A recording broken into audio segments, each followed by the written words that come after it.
What's going on, everybody? Welcome back to another episode of the ABJ Podcast with Lilly from Witchcrafts by Lilly. What's going on, everybody? We are back for another episode of the ABJ Podcast. I am your host, ABJ. Thank you guys so much for tuning in. We still we're grinding through this year of 2025. Tons and tons of great guests, but this is our first episode of 2025 where it's on location, and you're like, boy, this looks familiar. It doesn't look like it's on location, but it is. It's in the ABJ compound, I guess we'll call it. Yeah, I don't know exactly what to call it, but yeah. So I'm here with my guests. We're recording in per person, so obviously you know that Lilly lives with me, so that's kind of the cat's out of the bag on that one. I guess if that's a secret, I don't know. It wasn't supposed to be. If you thought it was, I don't know. But before we get started into today's interview, I want to do a huge thank you to our sponsors, Ruta Entertainment. If you're like me and you're a fat piece of crap who cannot wrestle because your body's broken down, you can become a champion yourself. Just hit up Ruta Entertainment for your custom championship belt needs. You can get one just like mine, the TWF Intercontinental YouTube Championship, because I am the work rate champion when it comes to this content space. If you can dream it, Ruta can make it. So make sure you guys hit him up. He can pretty much do anything that you can fathom, whether it's television championships, custom championships, and everything in between for your company, for your personal, or for your fantasy football team, wedding gifts, anything. These are amazing items. You can get that zinc, which is super heavy.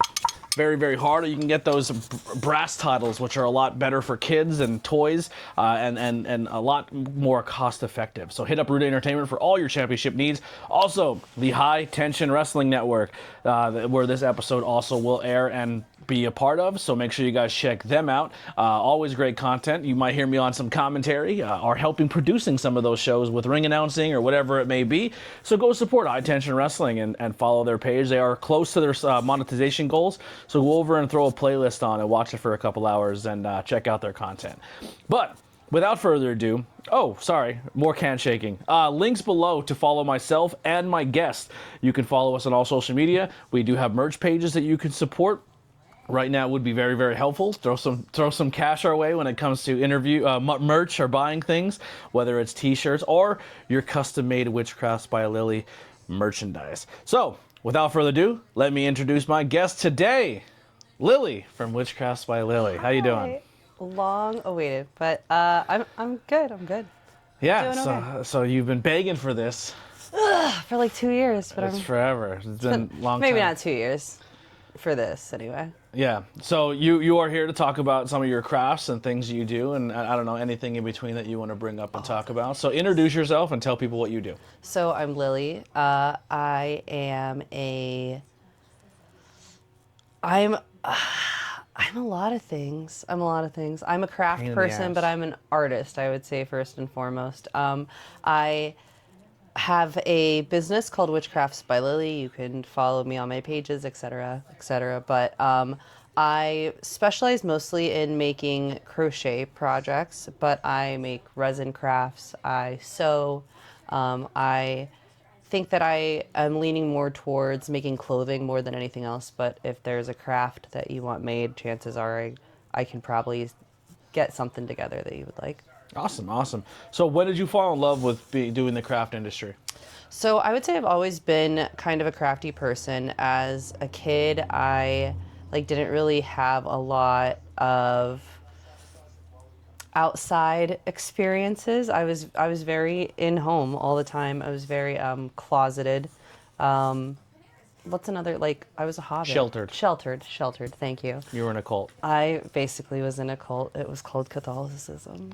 Anyway, but I didn't get to watch TV a lot, so I read a lot of books, and if it was something that was educational, my mom was always about it. So I did a lot of hobbies that were I was always into math and science, and I know you're thinking math and science, what does this have to do with crafting? If you know anything about crocheting, it's all about math. But between increasing and decreasing and trying to make things three-dimensional. But as far as crafting goes, everything started as a science project for me. My mom, I loved doing science projects, and I loved cooking and baking and stuff like that, but I was always watching the Home and Garden Network was like my 1 hour of TV per week. Like that was what I wanted to watch. I wanted to watch people take like those design shows. Like what was the one with that guy where they would do the bus driver move that bus? I have no You know idea. what I'm talking about? No. Extreme Makeover Home Edition, something Sure. like that. Something like I've that. never watched that channel. Yeah. Ty Pennington. You're speaking Hebrew. Somebody knows. Anyway, I was watching pro but wrestling. it was like I'm sure you were. You were doing something much more interesting. But I've always found interest in watching people take like nothing. I had nothing, and just making like an entire world out of it. So like I've just kind of always had like a fantasy world, I guess, kind of connected with my art, because I always wanted to live not in reality, and within that I've kind of just taken steps. Like everyone's like crocheting. That's such a grandma thing to do. My grandma taught me how to crochet, and that's definitely an inspiration for my crafting. But I don't make things, I don't think, that are grandmotherly. I try to make things that are still modern and don't let, like I still try to have that childlike imagination. Yeah. So what type of kid were you growing up? Well, were you sports? Were you crafty? What were you like? You know, I mean, what group of? If you were in the Breakfast Club, who were you most relating to? Just where's the pixie sticks for You're my Alice. sandwich? You're Alice. Yeah. Yeah. No.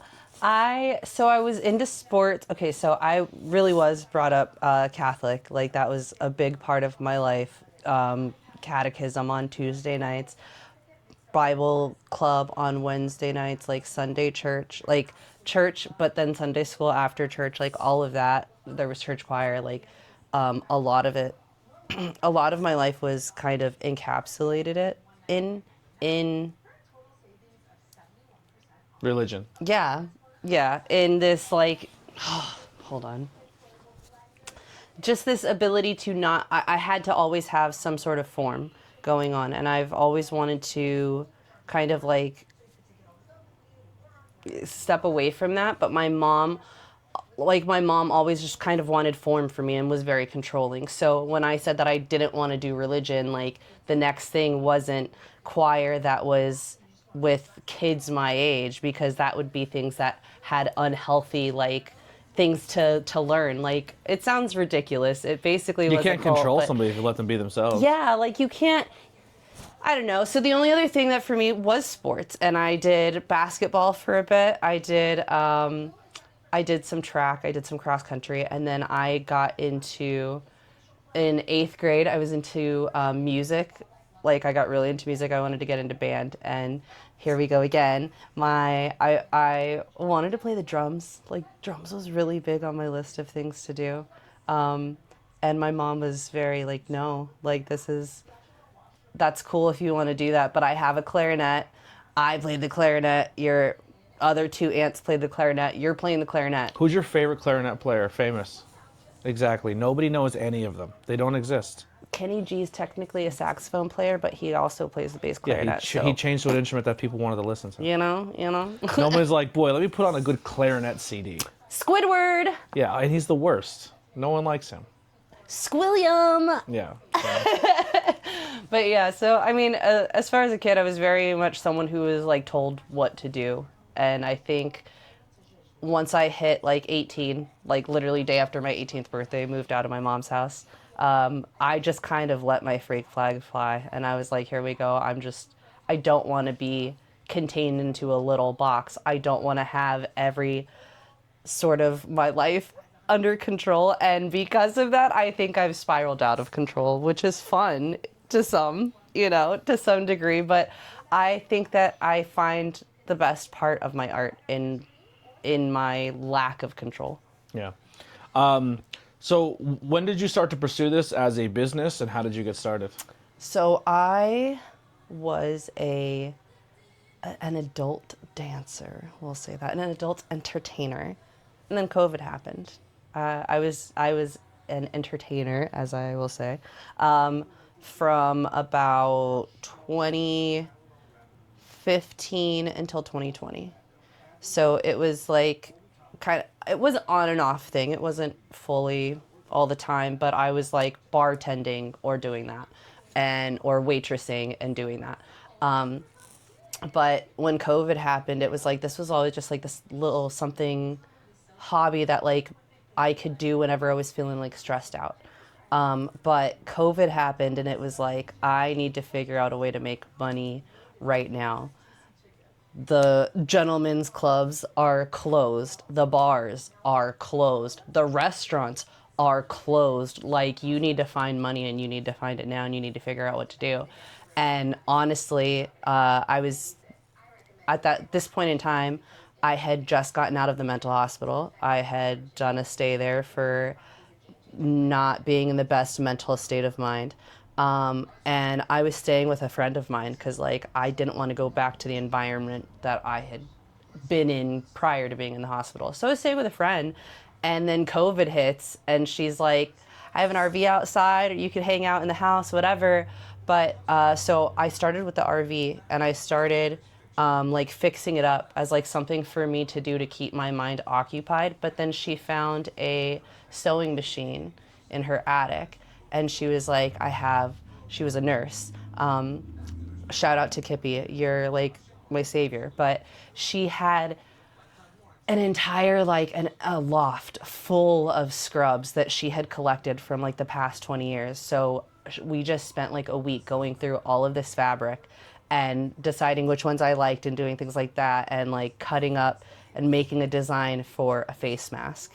And I was selling face masks to people because nobody wanted to go outside without a face mask. So that was initially where I was like my friend was like, you are really good at this. You're pumping out like 20 masks a day. You're selling them for $5 a piece. Like, you're doing good. And then it was like, yeah. And then a month later, everyone was like, oh, you don't need face masks to go outside. So it was like, okay, I got to figure something else out, but I want to keep doing this. Like, it's not just something that I like to do. I'm actually good at it. So that was kind of really the beginning of it. Yeah. Where to go from there? Everywhere. Like I said, I do struggle with my mental health. So I eventually moved. I was living in Texas at the time. I moved back up to Pennsylvania in August of 2020. And I was staying with my best friend, Sarah, and I actually taught her to crochet a few years prior to all of this. But like staying with her, I ended up working at a assisted living home as a personal care assistant. And like I found myself like just oogling and ogling over all these old ladies' blankets. Like, oh man, I really miss doing that. Like, that was something that my grandma did with me. And like I would talk with these people. I was working in the dementia unit with people who didn't necessarily have family that came and saw them all the time, or didn't remember who their family was. And like, but they would have like, I specifically remember this one woman, we'll just call her Ginger, but she had a blanket that every time she would grab it, she would be like, my mother made me this blanket when I was in the 6th grade, and it's pink because I used to dance and I was in ballet, and then she, you know, like that, it was just something that always brought like a memory back to her, and it was where I started like, you know what, I want to start. Did her mom actually make it, or did she make it? I have no idea. To this day, I have no idea. Not funny that she can't remember. I'm just saying. I have no idea. And honestly, that was a sad case too, because she had early onset dementia. But it was something that brought But it was something that like it memory. meant something to her, and it was a positive memory, and it was like, oh, like even if, let's say that blanket was bought from the TJ Maxx, but it reminded her of that blanket that her mom made her. There was something there that was tangible that she could still hold on to. And so I think that like really at that point in time, I had been more into making stuff with, I had bought a Cricut. I was making like resin crafts. I was making like tumblers and earrings and things like that. And then I was like, you know, I want to start making stuff that like can be like an heirloom, that can be like passed down. And so I started like crocheting again, and just letting crochet being my comfort thing, my comfort everything. Like not just something to make. I was making scarves, I was making beanies, but like not to sell, just to be like, just to pour my heart into, for lack of a better term. If I was upset and I came home and I didn't, you know, I was angry, or I lost a patient and I was just sad, I would sit there and I would cry my tears into something and make it and like be able to still have that emotion. And like I can look back at everything that I'm sitting here with and remember when I made it and like things that I was going through at that point in time. So it's kind of always just stuck with me. So I mean, to say where has it gone? It's gone a lot of places. So like I said, I did start with like my grandmother taught me, I don't know if I said this, my grandmother taught me how to crochet when I was 13. So I've now been crocheting for 20 years this past Christmas. I didn't know like the ins and outs. I knew a simple chain stitch and a single crochet just forward and backward. I knew how to make a scarf. I could make a square or a rectangle. That was it, like nothing fancy. But now I'm making like three-dimensional cool things. I make clothes. So we started gone dating, and everywhere. then you came into this household, and boy, you walked into the treasure trove of crochet family. Because everybody in my family, for the most part, honestly. crochets. I don't crochet, but now my brother's crocheting. and your His wife is sister-in-law. crocheting. My mother crochets. My grandmother is the queen of crochet. Like you are in. I've actually inherited projects that began from someone else in your family who's passed away that I'm going to be finishing as a crochet project, which is kind of cool. Yeah. So like you came in and just walked into like rooms full of yarn that have been here since for 30, 40 years. There were rooms full of yarn. Now it's all made around into me. things, yeah. So what were the beginning stages of finding yourself in making your crafts? So I think for a long time, to be honest, I'll say that I've only recently found myself in making my crafts. I feel like I've always, even up until like yesterday, I always find myself making things for other people. And I'm not upset about it. Like I get happy when people ask me to make something for them. But making something for me and making something to my standards is so difficult for me because I have a high standard for myself. I have this ability of, I have a disability. I have this issue of like self-doubt constantly.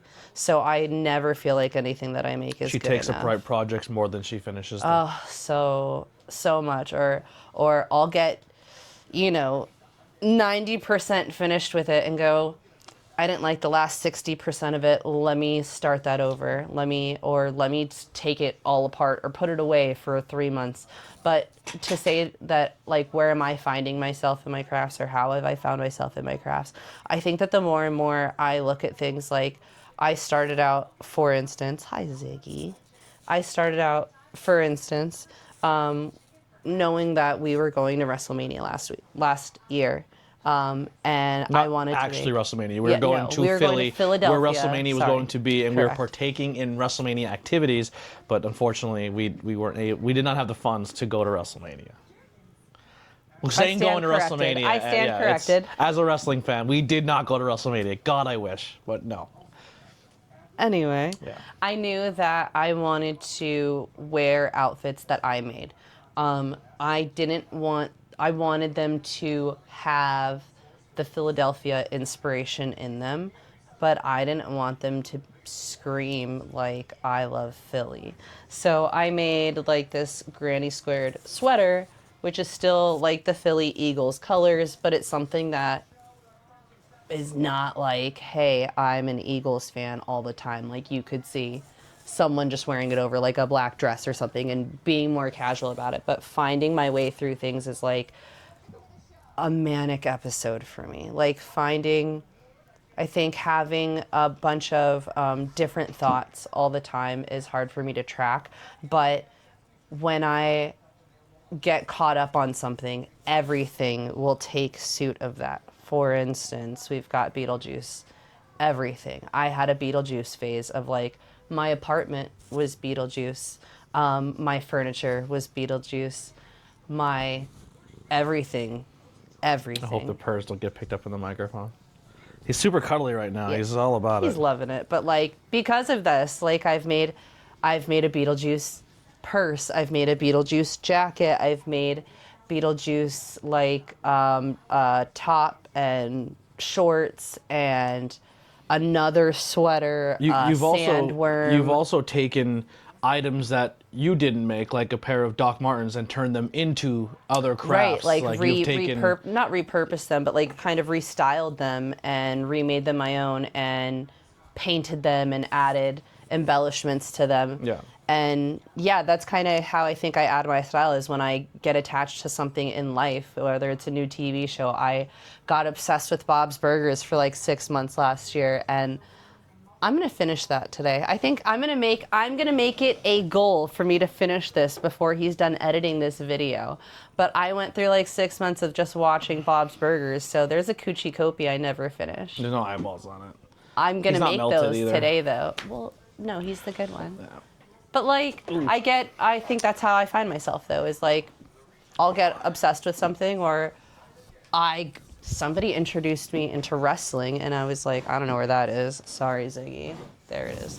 And I spent like 3 months making a Christmas present. 3 months?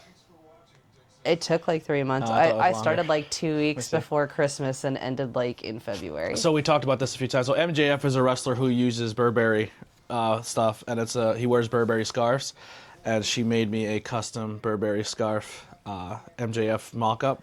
But then I lined it with flannel, and then lined nice it up. and cozy. Stop biting me! You're stuck in my arm. You still haven't put your thing on it, your stamp, your Witchcrafts by Lilly. I did. Huh? I did. Where? Look at the bottom. Right? No, inside. Oh, yeah, that. But usually you do like a bigger one. I do. I didn't want to do it like. Anyway. You've also made vests for me when it comes to when I joined the Wild LLC. You made me a vest of a bunch of different pairs of jeans you cut up. You've made me a vest for Pride. You were my very first.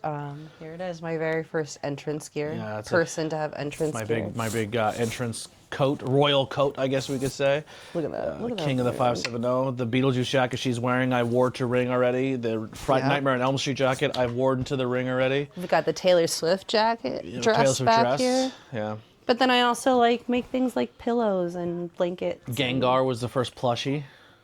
Oh. And the Muse where did right I there. Put it? So many things. Meal made from Juicy Couture. But look at that. Yeah, he got them hammy thighs. You made a plankton with a huge butt.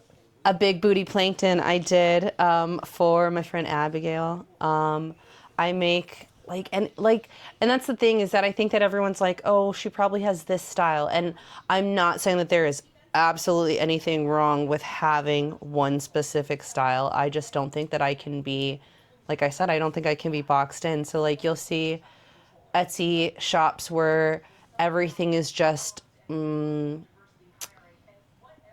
aesthetic, so to speak. And I can't say that I'm just that. I can't say that I'm just shirts, or I'm just plushies, or I'm just,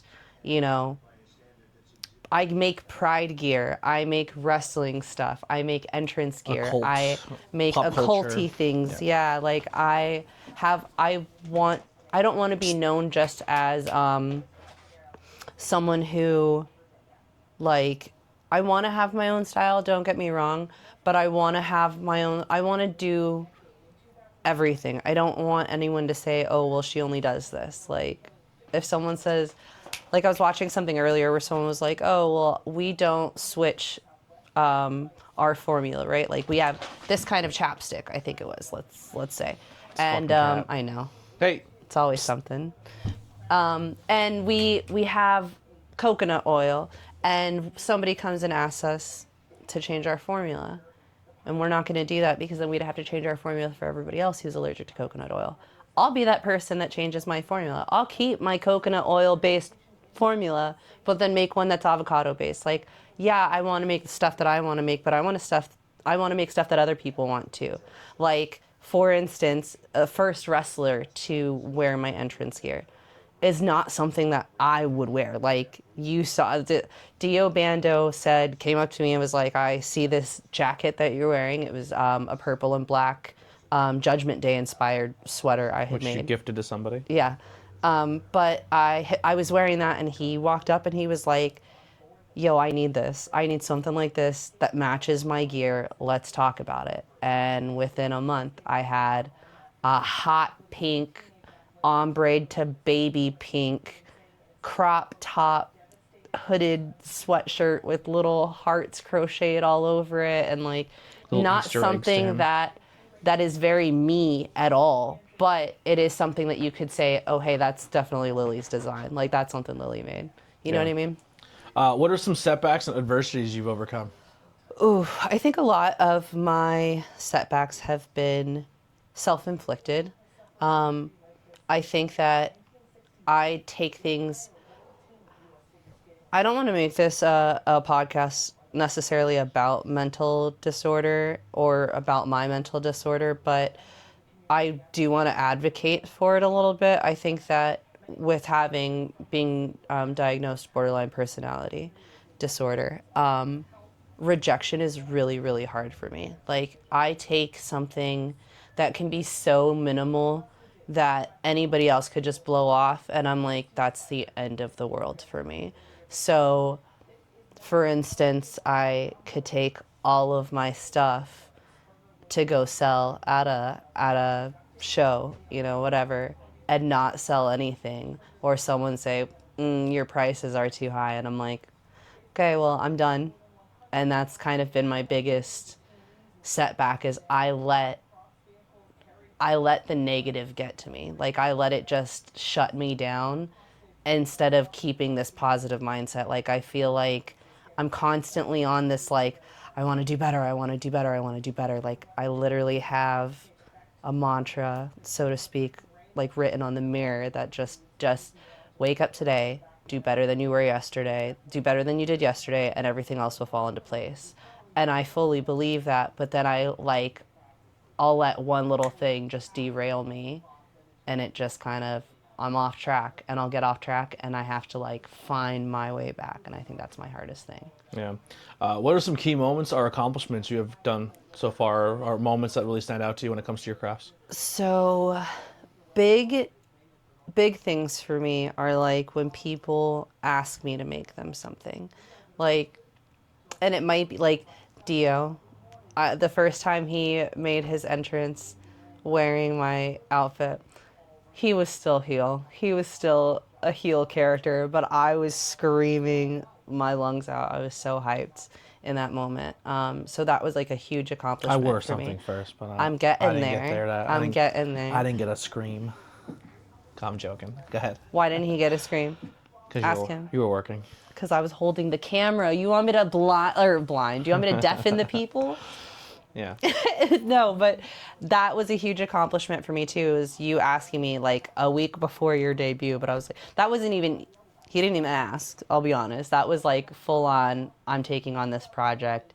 You're getting your own entrance. You gotta look Yeah. cool. Commentary doesn't get a lot of entrances, so the fact that I So- had one was kind of cool. I was like, all right, we got to make something huge. We got to make something big. But that was a big accomplishment for me in and of itself, just because I'm going to make you put this on for a second. This I got done in 6 days, but it is heavy. This is it's like at least a 5-pound jacket. Like, it's a coat. It's a king's coat. I'd have You to know move what I mean? cameras and tripods, but It's a king's mantle. It's got the 570 on the one side and the crown, and on the other side it's got ABJ. Look at that. It's black one sleeve, gold the other, flipped on this, and on the back it's like a Mixture, like a mixture, heather. Like a heather. there is other aspects to this that we may add in the future, like this may get changed. To a full hood. Maybe a hood, maybe there's gonna be I something still on the back. like the big collar though. I like the collar too, but it's awesome. It's a great jacket because some wrestling shows are very cold. There's not temperature regulation in a lot of wrestling shows, so there's a lot of times where this jacket has been, during the show when Lily's cold, like I get off commentary and then she's wearing it around the like, venue because yeah, she's like a blanket. On the The way home anemia from in me shows, is just she's not always about super it. cold, so this blanket, this has become like, it stays in the trunk and it's almost like a jacket blanket because it is very, very thick. Not a good summertime jacket. It's something I would wear out and then immediately like put on the back of the chair. Yeah. But it's awesome. I love it so much. Black and gold is definitely my color. I did add burgundy for season 3, but that is so I guess we're gonna have to add some embellishments. yeah. Maybe There you go. maybe the sigil on the back can be red. There you go. Yeah, we want to put a big sigil on the back. We'll But yeah, I love see it. it. It's super cool, and being one of her first projects, it means a lot to me too. I really enjoy having this. Yeah. That was one of my big, and then I decided for a bit there I was going with cardigans. So Yeah, dude. cardigans we're became still a making thing. a few- I still love making cardigans. I'm still going to make cardigans. That's not going anywhere. I'm trying to incorporate more sewing in with my crocheting now. I want to incorporate the both of them. Like crocheting is a love for me, but my wrists say no. Yeah, my next horror our October months of this year coming up are going to be super dope because You're she gonna has a have lot a of really different- cool horror movie Yeah. cardigans coming. So I have a Freddy one, I have a Beetlejuice one, I know there's a Jason one, a Michael The Myers Jason one is started. I have the pattern for the Michael Myers. I'm going to do possibly a Chucky. Scream, Chucky. Oh yeah. Well, see, here's where I'm at with the Scream one. Well, don't say anything. We'll have to surprise later. But it's on the works. Let me tell you. Go ahead. No. I will go ahead and say this. I'll give you a little insight on the production of a designer right here. Here's where I'm at with the Scream one. I want you to have a few different colors of cardigans. I don't want all of them to look the same, which is why I'm also still kind of between the Michael Myers and Chucky, because the blue with the different or solid blue for Michael Myers, But with that being said, I would have you choose one of those two. And I'm hung up on Scream. Do we do a ghost face or do we do a Terrifier? Because I would You can do both. So here's what I was going to say. Or do like on the same thing, like the front being one and the back being the other. So like you the would Scream have one, I think would be cool to have the So- first one with a hood. So that has a hood, and then it has the So phrase. So you know what I the mean? reason why I say this is because the Scream one, I would do the black side of it, like Scream, right? Like with exactly like you're saying with the frayed out arms and everything. The white side with like the little black feathering that Art has, like his little ruffles. I would say two different. With his little ruffles. But I would have on the back of the black side where it meets right in the middle, the silhouette of the knife with his face, with ghost face in it. And then on the other side, the silhouette of... I think it's a cool idea, but I think Art and Scream Like, are do a two mix. wildly different things for me. In my mental thing. But I think it's a cool idea. I like it, but I would like an individual Scream and individual Terrifier. If it's possible. What was the question? Key moments are things. Right, Yeah. right. We went on tangent. Yeah. Okay, so those are big key moments for me. But another big key moment for me is when we went to PPW. Was it? I think it was November of last year, of 2024. And we took my kids, and my kids like had a couple of my sweaters just for having my sweaters, like just because, right? But that was their first time seeing Dio, and Dio was wearing the sweater that I had made him. And they were like, "Can we get a picture with Dio? Can we get a picture with Dio?" And they got a picture with him, and then literally Katie was like, "Can he get his sweater though? Like, where's his jacket? Because I wanted to wear." So I got a picture like that. To me, was like an accomplishment, like because like it wasn't just, I don't know, it was my kids Your worlds kind of collided. acknowledging it. Yeah.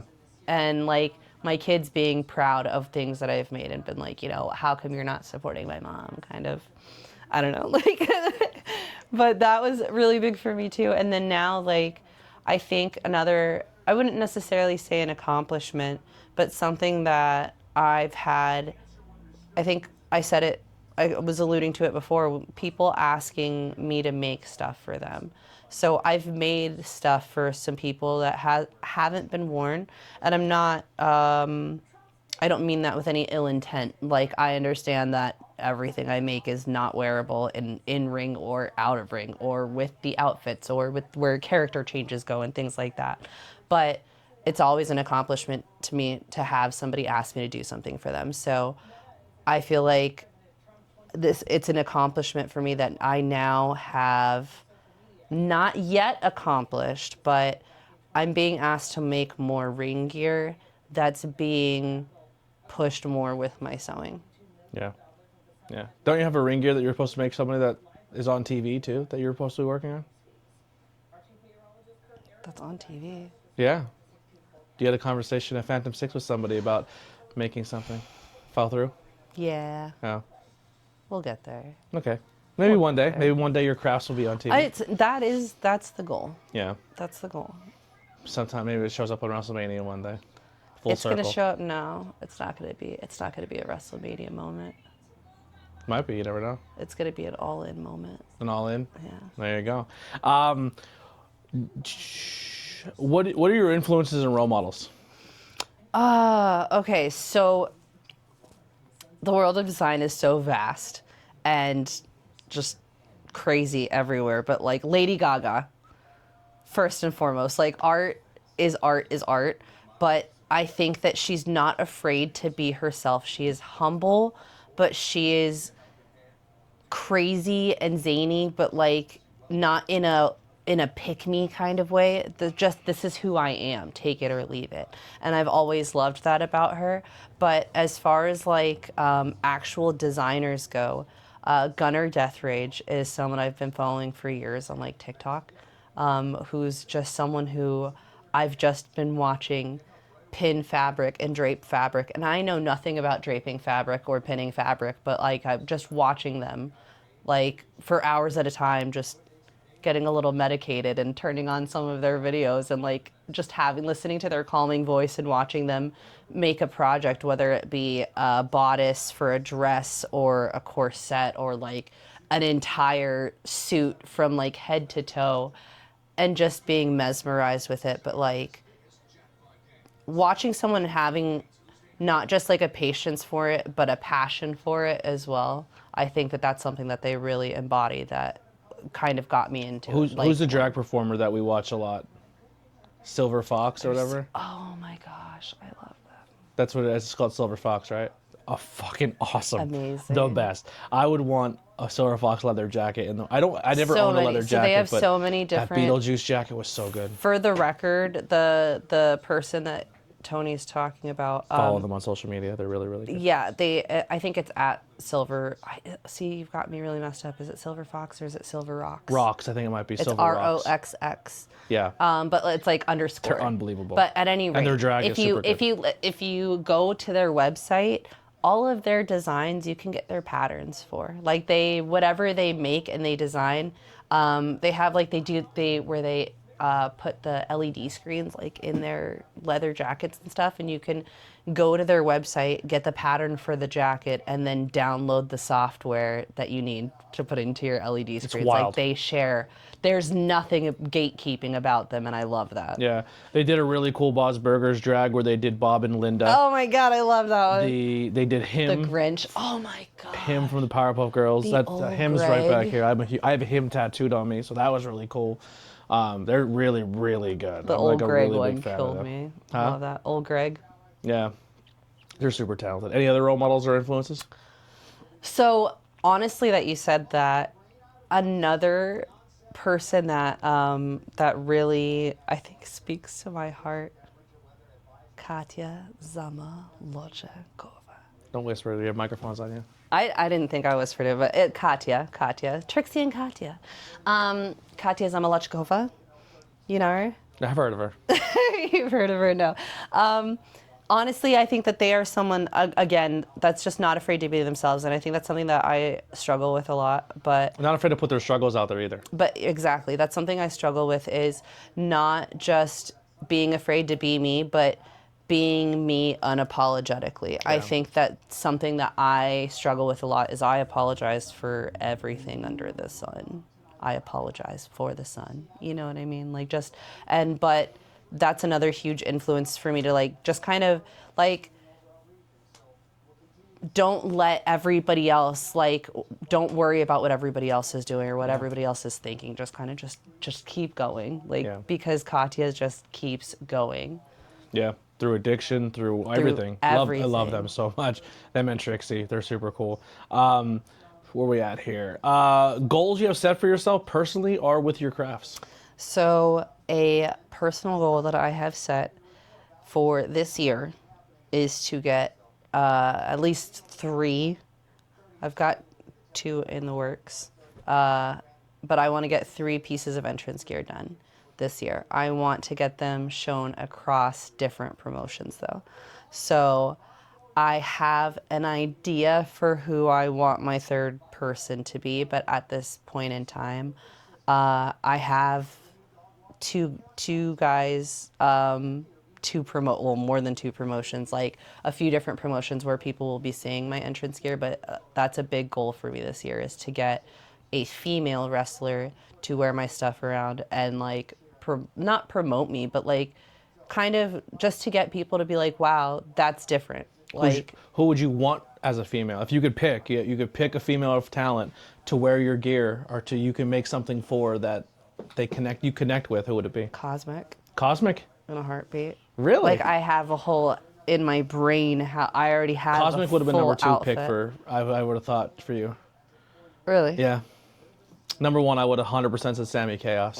See, Sammy's so high on my list, but like, I think for Sammy's aesthetic, like crochet is soft and comfortable and cozy, and Sammy is I will break your freaking face in. Like, I'm not putting her in crochet. She will rip that in half and then choke me with the yarn. Oh, you're saying like in-ring gear? Yeah, not necessarily in-ring gear, any kind of gear, but like you're not gonna watch Sammy Chaos come out in a cardigan. Yeah. That's not Sammy Chaos's style. Do you know what I mean? Like, it's not so much that I don't think I could make something that she could wear, but her character in and of itself is not someone who is soft, cozy, and comfortable, whereas Cosmic is, I'm pretty, I'm cute, I'm your favorite, I can be that soft, feminine, and then I'll beat your face in. Yeah. You know what I always thought Sammy would look dope in? And if somebody can make it like with resin or whatever it may be, it would be super dope. A mask that's only halfway covering her face? No, like almost like an Immortal Joe mask from Mad Max. Yeah. Because I think Sammy says a lot with her eyes. Yeah. And I think when she comes out and it's almost like that big Van Vader. Well, now I have to get this done. It looks like, it reminds me of Big Van Vader, where Vader came out with the big headpiece. But I think Sammy puts a lot of work into her eyes and her makeup and the way she sells her eyes. And then she comes out with that like gas mask looking thing, like Riot Chaos is what I think. Yeah. And then she just takes that off, and then you're dead.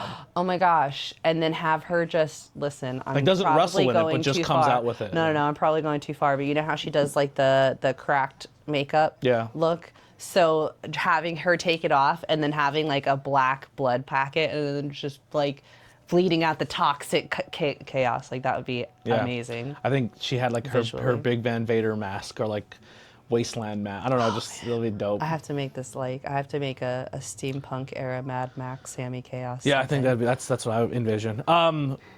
What are some hobbies or interests you have outside of your industry? Okay, so I would say my industry is pretty much craft making, designing clothes, more on that side of things. Yeah, it is a little toasty. A little more on the side of clothing design and really like home design. But outside of doing that, I'm looking for inspiration for my next piece. Like, I know that sounds so boring, but like if crocheting takes a lot of time, okay? So I'm currently working on a blanket for my daughter. I am 3 seasons into the 100, and I'm maybe like 8 inches into the blanket, which is not a lot of length, but it takes a long time. So I'm watching the 100, and I'm sitting here kind of like we were just talking about Sammy Chaos and like a Mad Max style thing. I'm watching the 100, and I'm looking at these like Kate, like it's a hoodie, right? But it's a hoodie that just survived nuclear Earth for 100 years. So it's ripped apart. But how can I make that in crochet? So like, it sounds silly, but like my hobbies are like looking for what's my next thing. Mm-hmm. Even like watching wrestling, I'm sitting there looking at like, oh, I like how Tiffany Stratton wore this. And what if I did this with denim, or if I did this with this kind of fabric to where it could still like just kind of, I'm just always imagining things, keeping my head in the clouds. Yeah, watching a lot of anime and do that too. Yeah, medicating. Yeah, medication. Keeping my head in the clouds. So what are some encouragements you would have for a beginner? Okay, so this is what I said to I don't know that I necessarily said it to your cousin, but I have said it to my daughter. My daughter started learning how to crochet a few years ago. Both of my daughters got crochet kits for Christmas and then brought them here. And I was like, I'll help you with them. My daughter, who knows how to crochet, is like, does it, needs patience, but like still wants to learn how to do it. My other daughter is like, it's fun, but like whatever. If you don't want to do it, don't do it. If you have no interest in doing it, don't do it. Elena's into, I think Elena would be a good crocheter, but Katie likes texture. So like when Katie's playing with something or crafting something, it has to be goopy, it has to be slimy, it has to be disgusting. Not disgusting, but like there has to be like she likes pottery. I think the wetness of the pottery and kind of getting dirty is more Katie's thing, where Elena's like, she could do that as well, but Elena can, so I see Elena being the sewer, crocheter, and Katie's more just like, give me paint, I want to like make a mess. Like my art is my mess almost, if Right. that makes sense. Yeah. So what I was telling Elena was like, I know that it's going to take time. Like Katie was very much didn't want to do it. Hey mom, can you do this for me? She made? They're in the other room. Oh. There's so much crochet projects everywhere here. Beginners, sorry. Thank you. So I had told Katie, like, if you don't want to do it in the first place, don't do it. I'll just do it for you. Like, it's not a big deal. It's not going to hurt my feelings. I'll do it for you. And Elena was still like, I want to do it. I want you to help me with it, but I want to do it. And there was like, at the end of night one, she was like, all right, I'm calling it quits, you know? And I'm like, okay. So next morning I'm asking her, you want to do it? And she's like, you know, and I'm like, do you want me to do it for you? I can finish it for you, but it's going to look different. And I think that that's like the biggest thing is like, just if you sit there and I feel like this is so like all around question, but I've had so many people that I've tried to teach crochet where they've been like, okay, well, I'll do the foundation chain, or can you just do the first row, because the first row is the hardest, and then I'll do everything after that. Absolutely, I'll do it for you, but it's gonna look messed up. Well, why? You've been crocheting for 20 years. Oh yeah, no, my row is gonna look great, but the fact that it's not a part of what you're learning, or it's not a part of what you're doing. It's not your tension. It's not how you hold the hook. It's not going to look the same. Because you hold the hook different than with Graham, different than my mom. Your mom looks at me like I'm nuts. She tells me that I crochet like I knit, like someone should knit. And everybody always looks at me like weird. But I crochet how my grandmother taught me how to crochet. Yeah. That's how my grandma learned how to crochet. But yeah, I think that that's like something I would say though is like something I said to your cousin as well. I started teaching her how to crochet, and she would get so far and she'd be like, can you just finish this row for me? Well, sure. And then she would do another 2-3 rows, and then she'd be like, hey Lily, can you just do the next 5 rows for me? Sure. And then by the time we got 10 rows along, well, how come this side's skinnier over here and this side's tighter over here? Because you crochet really loose and I crochet really tight. And it's okay to ask for help, but like you got to realize that crochet is something that takes a lot of time, a lot of patience, and math. Even if math isn't your friend, get a pencil and paper and tally up and get a stitch counter, and don't let people talk to you. Period. Here's me crocheting, and Anthony comes in, and he starts talking. Go ahead, start. Go ahead. I don't want to. 17, 18, 19, and I will continue and he's like, oh, she's crocheting. 35, 64, and you messed 23. up a count. You got to start over, and I think that's kind of something that you personally just posted about the other day. Starting over is something that is so difficult, and it's so hard to accept sometimes, but like in crocheting you have to accept like 3 things. Number 1, you're probably never going to get it right the first try. Number 2, you're going to have to start over, whether it be start over a row, start over the last sequence, start over the last 5 stitches. You're going to have to start over something. number 3 is you're not as good as counting as you think you are. All right. What are you grateful for, and are you currently happy? I am grateful. I'm grateful for so many things. Like, I'm grateful that I've found a hobby that is also something that, like, a passion that has I say that it's a business.